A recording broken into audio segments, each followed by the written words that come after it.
महाभागवत भगवत प्रेमी रसिक संतों ने अपना संपूर्ण अंतःकरण श्यामा श्याम के चरणों में समर्पित कर दिया है।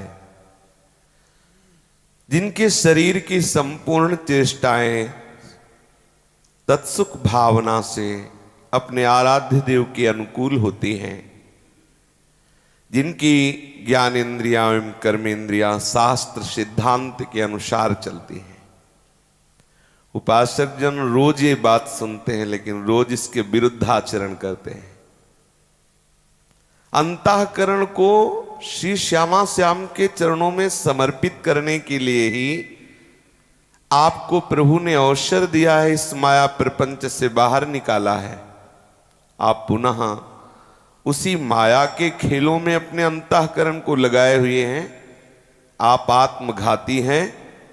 आपको विश्राम त्रिभुवन में कहीं भी नहीं मिलेगा। यदि आपने ऐसे अवसर को विषय भोगों के चिंतन में, विषय क्रीड़ा में, विषयी पुरुषों के संग में आज्ञा का उल्लंघन करके समय व्यतीत करेंगे तो त्रिभुवन में आपको शांति नहीं मिलेगी। लिख लीजिए, ये वेश परिवर्तन से पेट भर करके काम क्रीड़ा का चिंतन करते हुए और भोगी पुरुषों का संग सर्वनाश कर रहे हो। ऐसा मत सोचना कि आप वृंदावनवासी हो गए, कदापि नहीं। लिख लीजिए, ऐसा भयानक रोग होगा, ऐसी भयानक विपरीत स्थिति आएगी, मरोगे, कोई पानी देने वाला नहीं मिलेगा। लिख लेना। हमें बात मतलब आवेश में नहीं कह रहे, बहुत सुलझ के कह रहे हैं। धाम है धाम, तुम्हें अवसर दिया है लाडली जी ने। ये तुम समझते हो कि तुम्हारी बातों को कोई जानता नहीं है। बहुत सावधान, होश में चलो। ये मन बुद्धि चित्त अहंकार, इसे प्रिया प्रीतम के चरणों में लगाने का अवसर तुम्हें लाडली जी ने दिया। कितने सृष्टि में जीव हैं बेचारे, केवल माया के आकर्षण में अपना जन्म व्यतीत कर रहे हैं। आपको लाडली जी ने अवसर दिया, आपको संत समागम दिया, आपको ये सौभाग्य प्राप्त हुआ। आप अपने मन बुद्धि के अनुसार चलकर फिर वही जहां से आए हो वहीं से नीचे गिरने की चेष्टा। सावधान हो जाइए। हरि गुरु शास्त्र ये सब आपके अहेतु की मित्र हैं। ये आपके वो मित्र हैं जिससे आपका हित नहीं होने देंगे। लेकिन आप इनकी आज्ञा का उल्लंघन करके यदि मनमाना आचरण करेंगे तो फिर सो परत दुख पावही, सिर धुनि धुनि पछताए। अभी जवानी है, अभी शरीर स्वस्थ है, सुकृत काम कर रहे हैं, तो आपको अवसर दिया गया है, भजन कर लो। नहीं तो जहां दुष्कृत का नंबर आया फिर तुम्हारे पुरखा पानी पा जाएंगे। ध्यान रखना, बड़े बड़ों को यहां घुटने टेकने पड़े। माया क्षेत्र है, बहुत संभल कर, बहुत संभल कर। ये जो कहते हैं ना कोई हमें नहीं जानेगा, वास्तविक तुम्हें कोई नहीं जानेगा। मच्छर की तरह मर जाओगे, कोई तुम्हें नहीं जानेगा। बड़े बड़े चक्रवर्ती राजा हुए, रहे न रावण सम अभिमानी, हिरणाकश्यप संवरदानी। खान विभो की खान, जगत में कुछ दिन के मेहमान, भजले श्री भगवान, जगत में कुछ दिन के मेहमान। अरे बावरे, एक दूसरे को आंख दिखाने का समय नहीं है। आंख नीची करके प्रियालाल से आंख मिला ले। ये जो अवसर मिला है, इसे ये मत समझ कि तुम्हारी थाती है। ये काल तुम्हारे ऊपर रहम नहीं करेगा। तुम्हें समय केवल प्रभु की कृपा प्रसाद से इस काल ने दे दिया है कि तुम कालातीत स्थिति को प्राप्त हो जाओ। ये जिधर मन आया उधर भाग रहे हो, जहां मन आया विषय खोज रहे हो। धिक्कार है ऐसे जीवन को। यदि ऐसा लग रहा है कि विषय में सुख है तो भेष उतार दो और भाग जाओ, ब्याह करो, घर में रहो। ऐसा लगता है भोगों में सुख है तो लेवरी कर, बाबा जी बन के पेट भरने से क्या है। फेंक दे कपड़े उतार के, जा लेवरी कर, मेहनत कर, माता पिता की सेवा कर, समाज की सेवा कर, और फिर जैसे मनावे जी। अगर बाबा जी का वेश धारण किया, भगवत मार्ग में चला, तो आग का मार्ग है, आग का हर समय जलते हुए सच्चिदानंद प्रभु की तरफ बढ़। तो आगे स्वागत के लिए प्रभु खड़े हैं। अनंत जन्मों की बिगड़ी बन जाएगी। ये नाटकबाजी का मार्ग नहीं है। ये मत सोचो कि आपने वेश धारण कर लिया तो माया आपको बख्श देगी, बहुत बुरा पीटेगी, समझ लिख लो। बाद में पता चलता है कि समझाया गया, मैं समझा नहीं। हमारे हरि ही गुरु रूप से बोलते हैं, प्रतिपल वो संभाल करते हैं। सावधान हो जाओ और अपनी चेष्टाओं को संयमित करके एक एक क्षण प्रियालाल के चरणों में लगाओ, बहुत बढ़िया अवसर है। नहीं ऐसा फंसोगे कि कोई तुम्हें देखने वाला नहीं मिलेगा। जीवन में ऐसा भी समय आता है कि पानी रखा है, प्यास लगी है, लेकिन हिम्मत नहीं कि उठा के पी सके। ये हमने अपने जीवन में खुद देखा है। पानी रखा है, प्यास लगी है, लेकिन उठा के पीने की हिम्मत नहीं है, शरीर में सामर्थ्य नहीं है। ऐसा भी समय आता है। आज तुम्हारा शरीर स्वस्थ है, तुम जवान हो, तो संयमित जीवन व्यतीत करो। किसी के ऐसे काम में आ जाओ, बीमार है, कोई वृद्ध है, कोई जीव ऐसा तड़प रहा है, ये जवानी वहां लगाओ। खूब तप में जीवन, इंद्रियों को पवित्र करो। थोड़ा आहार किया, खूब भजन साधन में लगे। इसलिए मिला है मनुष्य जीवन। ये पशुओं की तरह जिधर मुंह उठाया उधर चल दिया, जो मनाया सो खा लिया, जो मनाया देख। ये जीवन वैष्णव का नहीं, ये उपासक का जीवन नहीं। थोड़ा सावधान हो जाइए, पक्का समझ लीजिए, बहुत बढ़िया अवसर है, नहीं फिर अवसर नहीं मिलता। सच्ची मानिए, ये जब कर्म का हिसाब सामने आता है, छाती घबराती है, कोई सहयोगी नजर नहीं आता। ये सब देखा है, इसी जीवन में देखा है, इसी जीवन में देखा है। एक अल्ट्रासाउंड में उस समय 250 रुपए लगते थे। जिस 250 रुपए के लिए सामने खड़े ऐसे हम खड़े थे कि जैसे कोई मुजरिम खड़ा हो, और देने वाला ऐसे प्रश्न कर रहा था कि दृष्टि उठाकर उसकी तरफ देखते थे कि ये समय, प्रमाण दीजिए कि आपका अल्ट्रासाउंड की जरूरत है, आप डॉक्टर से लिखवा के लाइए। और आज तुम हजारों रुपए के दूध फल खा रहे हो और तुम्हें भजन नहीं सुनाई दे रहा। तुम्हें सब सुविधाएं हैं, तुम्हें भजन नहीं सुनाई दे रहा। तुम्हें लग रहा है कि तुम्हारे सब कर्जा खाए हुए जो तुम्हारी सुविधाएं कर रहे हैं।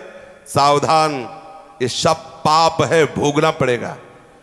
यदि शरणागत प्रभु का भजन नहीं करता और केवल प्रभु को एक अवलंबन दिखा करके भोग विलासता की सामग्रियों को भोगता है, तो अपराध है, उसे दंड मिलेगा। अगर भजन मार्ग में चलते हो, भगवत प्रसाद मानकर जीवन यात्रा को पूर्ण करते हो, तो वो आपको भजन को बढ़ाएगा। ये सुलझने का विषय, बहुत सुलझने का विषय। रोज सत्संग सुनते हैं, इधर सत्संग होता है थोड़ी देर के लिए कि डांट ना पड़े, बैठे हैं सत्संग में साधु बने, और इसके बाद जहां सत्संग खत्म हुआ तो जंगली घोड़े की तरह जिधर मना उधर भागे। ना देखना है कि हमारा सिद्धांत क्या है, हमारे गुरु का सिद्धांत क्या है, हमारे आचार्य का सिद्धांत क्या है, हमारी वृत्ति कहां लगनी चाहिए। एकांत बैठकर भजन में मन ना, तो कौन तुम्हें संभालेगा। आप खुद अपने जिम्मेदार हो, आपको खुद दुर्गति भोगनी पड़ेगी। देख लेना, पक्का देख लेना। ये जो कहते हैं हंसी मजाक नहीं हो, अभी आपकी यौवन अवस्था इसलिए लगता है बाबा जी बोलता रहता है। जब स्थिति आती है और हृदय में घबराहट पैदा होती है, आसपास से दुष्कृतों का परिणाम एकत्रित होता है, तो ना मर सकते हैं और ना जी सकते हैं। वो स्थिति देखिए, हम देखिए, लगता है इससे अच्छा प्राण निकल जाए, पर प्राण निकल नहीं रहे, और ऐसी भयानक परिस्थिति आ जाती, केवल घबराहट, केवल घबराहट। उस समय यदि भगवत आश्रित ना हो तो सोचो कितनी बड़ी दुर्गति है उस समय। और यही नहीं, शरीर छूटने के बाद नरक में और भी ज्यादा भोगनी पड़ती है। आप लोग खेल तमाशा समझ रहे कि संत और शास्त्र महात्मा ऐसे चिल्ला चिल्ला कर सावधान भजन करो भजन करो, ऐसे बावरे थोड़ी है। ए ऐसे मत चलो, ऐसा कोई कर्म ना बन जाए जो तुम्हें परमार्थ से भ्रष्ट कर दे। अनंत जन्मों की जब सुकृत वृत्तियां एकत्रित हुई, लाडली लाल कृपाल हुए, तो मुझे मार्ग दे दिया। अब उनकी अवहेलना मत करो, तुम कुछ नहीं हो। जिन्होंने अपने तपोबल से सृष्टि को बदलने की चेष्टा की, मिट गए। ऐसे तपस्वियों को मिटा दिया काल ने, तुम क्या हो, कुछ हो ही नहीं। जिनके चलने से लोकपाल कांपते थे, वो मिट्टी में मिल गए, कुछ नहीं रहे। तुम क्या हो ही क्या। एक सांस अपने बल से नहीं ले सकते हो। जिन्होंने जिधर चाहा उधर सृष्टि के परिवर्तन की चेष्टा की, ऐसा बल था, उनके कहीं पते निशान नहीं है। बहुत सावधान। यह अहंकार तुम्हारी दुर्गति को बिल्कुल बिल्कुल नजदीक ला चुका है। अगर दैन्य होकर प्रभु को पुकारोगे नहीं तो ये तुम्हें फिर ऐसी जगह फंसा देगा जहां बार बार जन्म मरण का क्लेश, घोर अशांति। ये बहुत बढ़िया अवसर मिला है। अभी तुम्हारी मदांध बुद्धि इसलिए समझ में नहीं आ रहा। अरे हम कह रहे हैं अगर यदि भजन ना भी बने ना और आप राग द्वेष निंदा स्थिति व्यवहार से बिलग होके पड़े रहो तो भगवत प्राप्ति हो जाएगी। आप सीधाम वृंदावन के वासी हैं, आप शरणागत हैं, बिल्कुल भजन ना बने। आप किसी की निंदा ना करें, किसी से राग ना करें, किसी के पास आए जाए ना, आराम से रज लगाए हुए शरीर में पड़े हैं। जो प्रसाद मिला, भिक्षा मिली, पा लिया, राधा राधा, जितना बना नहीं तो इसी से भगवत प्राप्ति हो जाएगी। आप निर्मल महात्मा बन जाएंगे, देख लेना। लेकिन कहां पड़े रहते? जब क्रिया में उतरो तो भागवतिक क्रियाएं करो, नहीं तो निश्चेष्ट रहो। फिर अशुभ क्रियाएं क्यों, अशुभ संकल्प क्यों? यदि वासना का ही खेल खेलना है तो चोरी चोरी क्यों? हम ये कहते हैं क्यों? किसी ने तुम्हें पिस्तौल रख के बोला क्या कि बाबा जी बन जाओ? क्यों भाई? मेरे से नहीं होगा, अब मैं विषय का खेल खेलूंगा, संसार है, चल भाग अपनी जाकर के वासनाओं का खेल खेल, खुला खेल। ये डुप्लीकेट वेश रख के क्यों? ये नाटकबाजी क्यों? भाई हमें भोग भोगने नहीं, भगवत प्राप्ति करनी, बढ़िया बात है, उतारो सब, आनंद से जाओ, लेवरी करो, ब्याह करो, और जैसा मन आवे फिर वो सरकार अपने आप देख लेगी तुम्हें। ऊपर की सरकार और भारत की सरकार आपको देख लेगी। लेकिन आप इस वेश की आड़ में यदि ये सब गंदी बातों की चेष्टा, गंदी बातों का चिंतन, गंदी बातों की क्रियाएं, और आप सोचो कि कोई जान नहीं रहा, हमारा जीवन आनंद में कट जाएगा, बड़ी मौज मस्ती है, ऐसी जगह घिरोगे जहां पानी देने वाला नहीं होगा। देख लेना, ये लिख लो बातें। ये हम हृदय की पुकार कर रहे हैं आपसे, आपके मंगल के लिए आपसे हाथ जोड़ के प्रार्थना कर रहे हैं कि सावधान हो जाओ। बहुत बढ़िया अवसर है, यदि इस अवसर को खो दिया ना तो आगे अवसर मिलने वाला नहीं। रोज का रोज कलिकाल इतना बढ़ता चला जा रहा है, उसका प्रभाव पूछो मत। जहां हमने देखा ब्राह्मणों की वस्तियों में बैठ करके रामायण के पाठ होते थे, वहां शराब पी के ताश हो रहे हैं।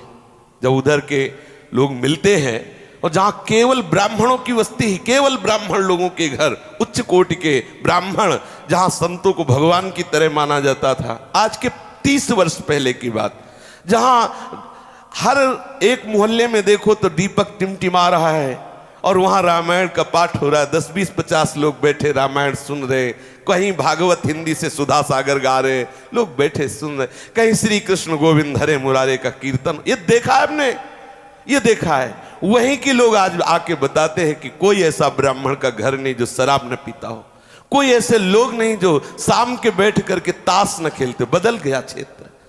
अब बोलो, अभी 30 वर्ष में ये हुआ है, आगे 4,32,000 वर्ष का कलयुग है, अभी 5,000 कुछ वर्ष हुए हैं। अभी आगे क्या क्या समझते हैं आप कि आपका अगला जन्म होगा? तो पीछे जो महात्मा जन निकल गए, जब मोबाइल की सृष्टि नहीं हुई थी तब उनका जीवन कैसा, आज हमारी और आज आगे हमारी आने वाली पीढ़ी, फिर उसके आगे आने वाली पीढ़ी, देखना क्या होगा।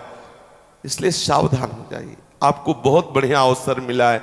रोज राग रंग के प्रवचन होते हैं, हारमोनियम ढोलक तबला बजती, थोड़ी देर इधर उधर हिला लिया, जय हो जय हो, कमर हिलाई, वाह बढ़िया प्रवचन, चल दिए। आचरण वही, चिंतन वही, चेष्टाएं वही। ये क्या सत्संग हुआ?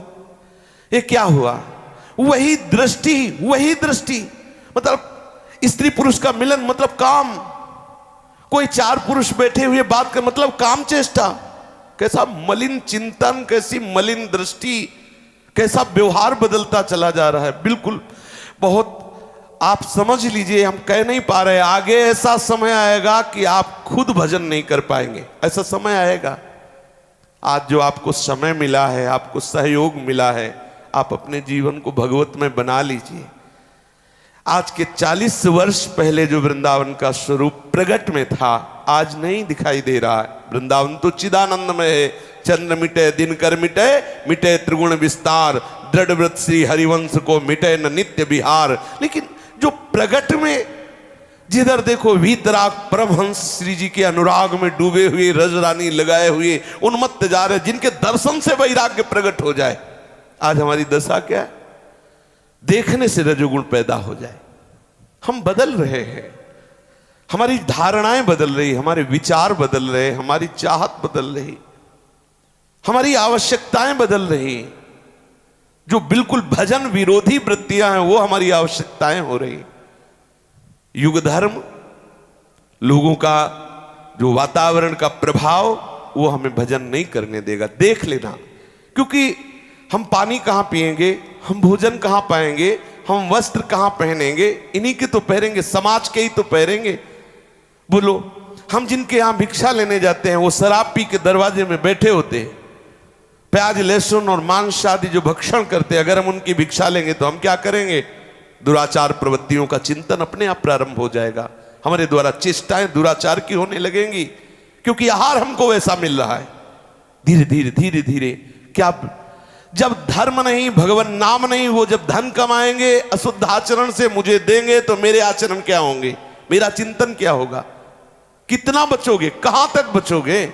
अगर वायु गर्म चल रही तो लगेगी शरीर में गर्म वायु। काम बना लो।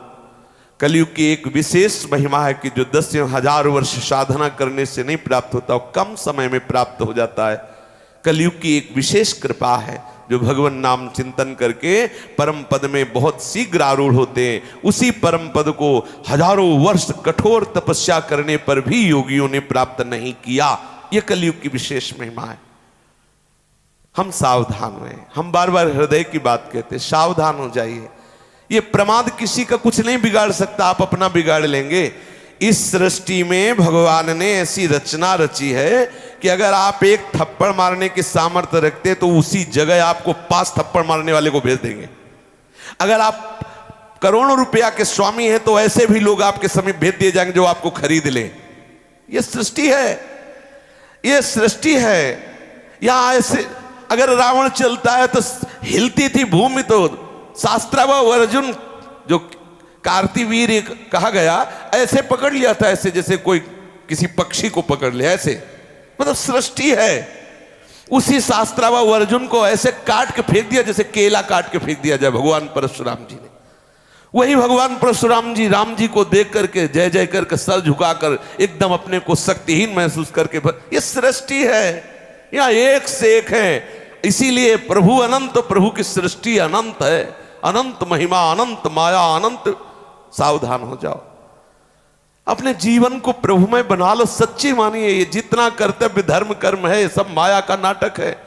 एक ही कर्तव्य है, कोई श्वास खाली ना जाए, प्रभु के चिंतन के बिना ना जाए। यहां हम पिंड छुड़ाते हैं, बस गुरु की नजर में हम सही रहें थोड़ी देर के लिए, इसके बाद हम मनमानी। आज गुरु की नजर क्या, स्थूल दृष्टि है क्या, कि आपकी स्थूल दृष्टि में आप सामने सलूट मार दिया बस हो गया, पीछे वो तुम्हें देख नहीं रहे। अरे सीसी कैमरा तुम्हारी खोपड़ी में ही लगा है, तो तुम चिंतन कर रहे हो, वो सीधे पहुंच रहा है। सावधान होकर अपने हृदय को श्री वृंदावन धाम की कृपा से लाडली लाल के प्रेम रंग में रंग दो।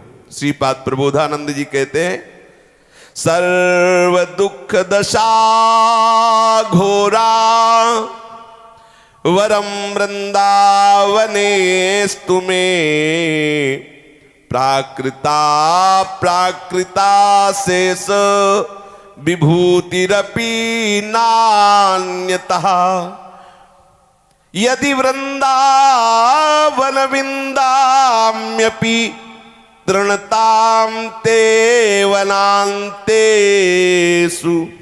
न तदा विकुंठ लक्ष्मीमपि करमिलितां निभालये ललितां। हे वृंदावन धाम, यदि आप मुझे अपने बीच में एक तृण बना के रख लें तो मैं बैकुंठ की महालक्ष्मी की तरफ भी आंख उठा के ना देखूं। देखो श्रीपाद प्रबोधानंद जी कह रहे, आपको कितना सौभाग्य मिला कि आपको तृण बना के नहीं, आपको मनुष्य बना के रखा वृंदावन ने। सोचो, बड़े बड़े महापुरुष आत्माराम जो परमहंस स्थिति को प्राप्त हैं, वो कह रहे हैं मुझे कीड़ा बना दो, वो कह रहे हैं कि मुझे यहां की लता बना दो, औषधि बना दो, घास बना दो, तिनका बना दो, कृमि बना दो। हरिराम व्यास जैसे महापुरुष जो आचार्य स्वरूप कह रहे श्वान बना दो। और आप क्या है? आपको मनुष्य शरीर बना के रखा है प्रभु ने वृंदावन में। आप कभी प्रभु को प्रणाम करके रोए, मेरे ऊपर कितनी कृपा है? कभी एकांत कमरे में बैठिए और जरा देखिए हमारी प्रियालाल आपको कितना दुलार कर रहे हैं, कितना प्यार कर रहे। आप इस प्यार के लायक हो, जरा लौट के देखिए आप अपने हृदय में क्या हो। जो आपको गुरु, जो आपको इष्ट का प्यार मिल रहा है, आप उसी गुरु और इष्ट के प्रतिकूल चल रहे हो। जहां प्रतिकूलस्य वर्जनम, वहां आप प्रतिकूल ही आचरण कर रहे हो और वो दुलार पे दुलार करते जा रहे हो, आप उनकी अवहेलना करते जा रहे हो। आप ध्यान रखना, वो तो कृपा समुद्र है, लेकिन उनकी जो द्वारा निर्धारित की हुई शक्तियां है ना, वो तुम्हें चैन नहीं लेने देंगी, जला के राख कर देंगी। उमा क्षमा श्रापौते भारी, ये शब्द याद रखना। अगर कोई महापुरुष आपको नहीं डांट रहा है, आपको नहीं फटकार रहा है, आप उल्टा पे उल्टा करते चले जा रहे हैं, वो क्षमा करता चला जा रहा है, तो श्राप से भी अधिक है। और वो तुम्हारा ऐसा पतन होगा, ऐसा जलोगे कि फिर कोई रास्ता नहीं मिलेगा। अभी सावधान हो जाइए, सच्ची मानिए, सच्ची मानिए। ये माया जब फांस लेती है तो ऐसी जगह हमें डाल देती है, जब निकलना, बड़े बड़े आंसू रोते हैं। जो बड़े बड़े मंचों में बैठकर आरती होती थी, वो एकांत में बैठ के बड़े बड़े आंसू रोते हैं, जहां शास्त्र और गुरुजनों की अवहेलना कर दी गई। बहुत सावधानी से, माया है ऐसा फंसा देगी कि निकलना मुश्किल हो जाएगा। इसीलिए बड़े बड़े कांपते हैं। शिव विरंचिका मोहई कोहे बपुरान, अस जिए जान भजी मायापति भगवान। एक क्षण में चकनाचूर हो जाओगे, पक्का मान लीजिए। जरा सी बात बिगड़ी कि सब ये अंग भंग, सब पानी के बुलबुला हो, एक गर्व करते हो मैं ऐसा कर दूंगा। आप जा रहे हो, जरा सा एक्सीडेंट हुआ, फैल जाओगे, तो तुम्हारे अंग कुछ नहीं है। कभी भी काल कोई भी घटना घटवा सकता है, इसलिए सावधान। डरो, जन्म मृत्यु जरा व्याधि दुख दोषानुदर्शनम। जन्म के भयानक कष्ट को, मृत्यु के भयानक कष्ट को, अकस्मातिक आए हुए ये दैहिक दैविक भौतिक तापों के जलन से मुक्त होने की चेष्टा करो। भयंकर भयंकर रोग हैं, कैसे समझाऊं। वो जब परिस्थितियां, हमने उस परिस्थिति को देखा है, उस परिस्थिति में गए हैं, अनुभव किया है, और झांक के देखा कोई नजर नहीं आया, तब रोना आया है, तब रोना आया है। प्रभु आप इतना प्यार करते हैं, लेकिन आज तक भी अन्य आश्रय रहा। मैंने समझा कि कोई और मेरा है, लेकिन आज ने आप स्थिति ऐसी प्रकट कर दी कि समझ में आया कोई मेरा नहीं। आप कहां भूल रहे हैं? जहां ये बड़े बड़े महापुरुष कह रहे हैं मुझे घास बना के रख लो, वहां तुम्हें मनुष्य बना के रखा प्रभु ने। कभी रोए आप प्रभु के लिए? कभी साष्टांग दंडवत करके हाथ उठा के कहा कि करुणा निधान तुम्हारी करुणा की जय हो, मैं अपराध पे अपराध करता जा रहा हूं, आप दुलार पे दुलार करते जा रहे? कभी देखा? पता नहीं कौन सी बुद्धि खराब हो गई है कि बस प्रतिकूल ही आचरण, इष्ट के प्रतिकूल आचरण। जबकि सिद्धांत कहता श्री कृष्ण अनुकूल लेन प्रतिकूलस्य वर्जनम। प्रतिकूल आचरणों से बचो। प्रभु के प्रतिकूल आचरण करके कौन आनंदित हुआ है? आश्चर्य की बात है। जहां कर यदि वृंदावन विंदाम्यपि तृणताम ते वनांतेषु, इस वन के अंतर्गत कहीं भी मुझे एक तृण बना दिया जाए, घास बना दिया जाए, तो मैं बैकुंठ की महालक्ष्मी की तरफ आंख उठा के भी नहीं देखूंगा। ऐसे वृंदावन में तुम्हें मनुष्य शरीर देके प्रभु ने अखंड वास की व्यवस्था की, या आपको बार बार बुलाया, आपको आश्रय दिया। आप उनकी कृपा को नहीं देख पा रहे हैं, आप अवहेलना कर रहे हैं उनकी कृपा की। श्रीपाद कह रहे हैं सर्व दुख दशा घोरा वरम वृंदावने तुम्हें। हे वृंदावन धाम, यदि मुझे वास मिल जाए और मुझे जितने दुख हैं वो सब एक साथ दे दिए जाएं, आप विचार कीजिए, यहां जितने सुख हैं एक साथ सब दे दिए गए। पूरी सृष्टि में आप विचार करके देखिए, अच्छा वास मिल जाए, मतलब घर, पाने को अच्छा भोजन मिल जाए, पहनने को कपड़ा मिल जाए, और हमारी जो चाहते हैं वो पूरी हो, इतने में ही मर रहे। पूरी सृष्टि देख लीजिए, और आप केवल भगवद आश्रित हुए हैं कि ये सब वस्तुएं आपकी चरण चूम रही।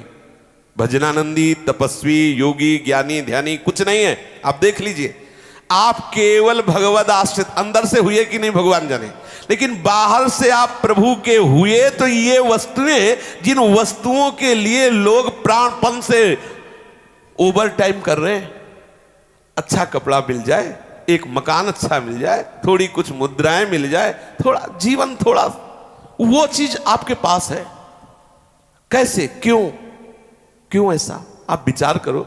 सीधा वृंदावन का वास की सारी व्यवस्थाएं, भगवत मार्ग की अनुकूलता, फिर भी प्रमाद, धिक्कार है जीवन को यदि प्रियालाल में बना न सके ऐसा अवसर। हम लोग तड़पते थे कि अगर एक छोटी सी कहीं कुटिया ऐसी मिल जाए जिसमें हमें कोई विक्षेप न पहुंचा और भजन कर सके, समझो, तो भगवान करुणा की तभी अवसर आया, नहीं तो 10 जगह से निकाल दिए गए। चल, क्यों? आश्रम के लायक नहीं हो, हर समय दरवाजा बंद रखते हो, किसी काम में आते नहीं, उनकी चापलूसी नहीं करते तो निकाल दिए जाओगे। आज प्रभु ने तुम्हें वास की व्यवस्था दी है, आप निरंतर भजन करो, कोई बोलने वाला नहीं। फिर तुम प्रमाद स्थिति, तुम मनमानी वासना के खेल, जिसके लिए हम तरसे हैं। अगर कभी जरूरत पड़ी कि कब्ज निवृत्ति के लिए हमें दूध चाहिए तो 250 ग्राम दूध के लिए सोचना पड़ता था, किससे कहूं, कौन 250 ग्राम दूध?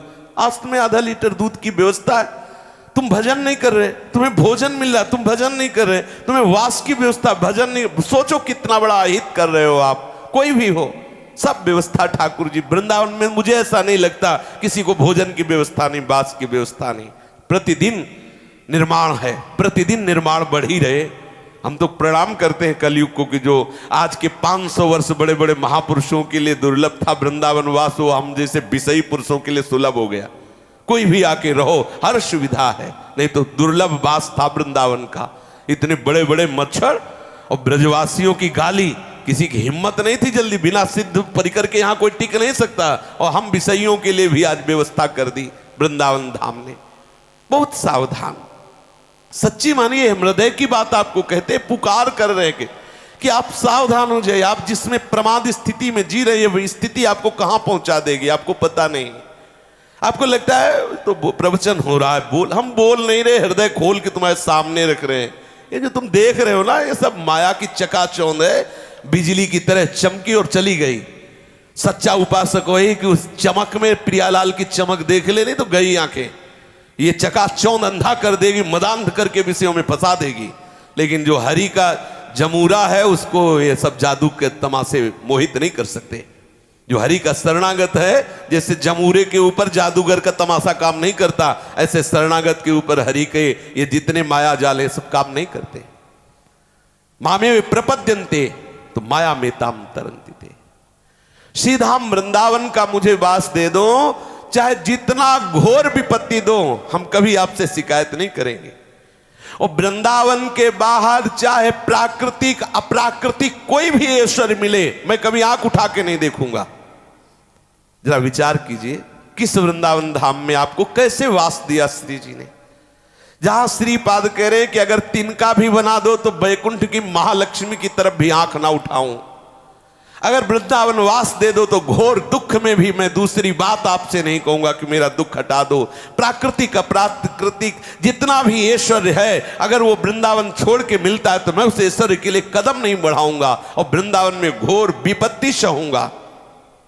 कुरुवत्यपि महारौद्र मुपद्रवमनुक्षणम भक्तिर्वृंदाटवी सत्वे तत्वेक्षातः सदास्तु में। यदि वृंदावन वास मुझे मिल जाए और सब वृंदावनवासी रोज मुझे गाली दे, मारे, पीटे, उपद्रव करें, तो भी मैं मन से सबको प्रणाम ही करूंगा।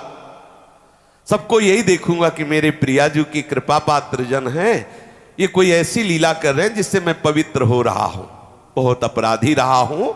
ये सब ब्रजवासी जन, ये सब प्रियाजू के निज जन, ये घोर उपद्रव करके हमें पवित्र कर रहे हैं, प्रियालाल के योग्य बना रहे हैं। क्योंकि उनके महल में जो कुछ भी हो रहा है उनकी राजी से हो रहा है। मुझे महल का वास मिला और मेरे साथ बड़ा उपद्रव हो रहा है तो ये राजी से हो रहा है। प्रियालाल राजी है ना, हम भी राजी हैं, करवा उपद्रव। हमारी पवित्रता के लिए, हमारे मंगल के लिए आप सब कुछ करा रहे, ऐसा मान करके मैं सदा भक्ति भाव करूंगा समस्त ब्रजवासियों पर, कभी उन पर कटु व्यवहार, कभी उन पर द्वेष बुद्धि नहीं करूंगा।